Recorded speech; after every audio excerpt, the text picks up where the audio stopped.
Isolation des bâtiments, paillage des espaces verts ou habillement, la laine a de nombreux usages. En Moselle, une coopérative d'éleveurs vient d'être créée pour valoriser celle de leurs moutons. Au total, l'objectif est de transformer 90 tonnes de laine brute par an.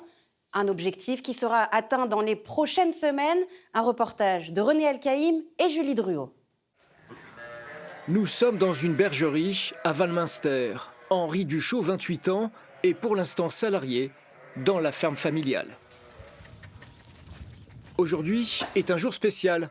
C'est celui de la tonte des moutons et pour cela, il y a tout un préparatif. En fait, suivant les animaux, on choisit un peigne différent. Donc là, j'ai un peu analysé les bêtes qui a tondre. De toute façon, je les connais bien. Donc voilà, je sais quel peigne je dois utiliser. Henri s'est formé à la tonte en France, en Nouvelle-Zélande et en Australie, pays où l'élevage des moutons est une activité nationale. C'était pas du tout prévu. C'est un jour que je m'ennuyais, j'ai pris la tondeuse ici. Et de là, j'ai eu envie d'approfondir le sujet. J'ai fait un stage. Je suis allé avec des tondeurs du secteur. Et de là, ça a démarré. Voilà. Ce jeune agriculteur reprendra la ferme familiale au 1er janvier. Tournée actuellement vers la polyculture, elle sera transformée en élevage d'ovins. Viande et laine seront ainsi exploitées, même si le marché de cette dernière n'est pas bon. Le marché se porte très mal, voire il n'y a pas de débouché du tout. Voilà, pour vous donner un ordre d'idée sur le tarif, on a à peu près 15 centimes du kilo.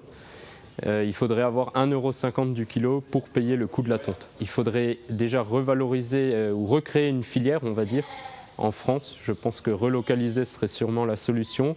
On a aussi un travail du côté des éleveurs à mieux récolter la laine. Voilà, il y a un tri, de la génétique aussi qu'il faudrait peut-être apporter sur les troupeaux. Voilà, c'est un ensemble. On manque d'une filière et en même temps, dans les élevages, on a un travail de qualité à faire. Pour répondre à l'attente des éleveurs du Grand Est est né Moselaine. Stéphane Herman en est le président. Il parcourt les nouveaux locaux qui accueilleront la chaîne de production. Ici, on va valoriser la laine de mouton de nos éleveurs, puisque Moselaine a été créée en 2021 pour justement réhabiliter des bâtiments industriels à Bataille et également permettre de ramener de la plus-value dans les élevages de moutons en revalorisant localement la laine de mouton du Grand Est. À l'heure où on se parle, effectivement, les greniers sont pleins. 90% de la laine française va en Chine. Donc les Chinois font la plus-value sur l'achat parce qu'ils nous l'achètent à très bas prix. Et derrière, ils font une plus-value quand ils les exportent vers l'Europe en produits manufacturés. L'idée, c'est de recréer un maillon de la filière qui manque sur l'échiquier national, mais tout en valorisant comme il faut la laine des éleveurs. C'est-à-dire que quand elle est payée 5 centimes par les Chinois à l'heure où on se parle, on va proposer 1,50 €, voire 2,50 € du kilo à nos éleveurs au niveau de la valorisation de Moselaine. 3,5 millions d'euros ont été nécessaires pour créer cette chaîne de production. 90 tonnes de laine brute y seront transformées. Le bâtiment, l'habillement et même le secteur des espaces verts pourront utiliser cette laine produite dans le Grand Est.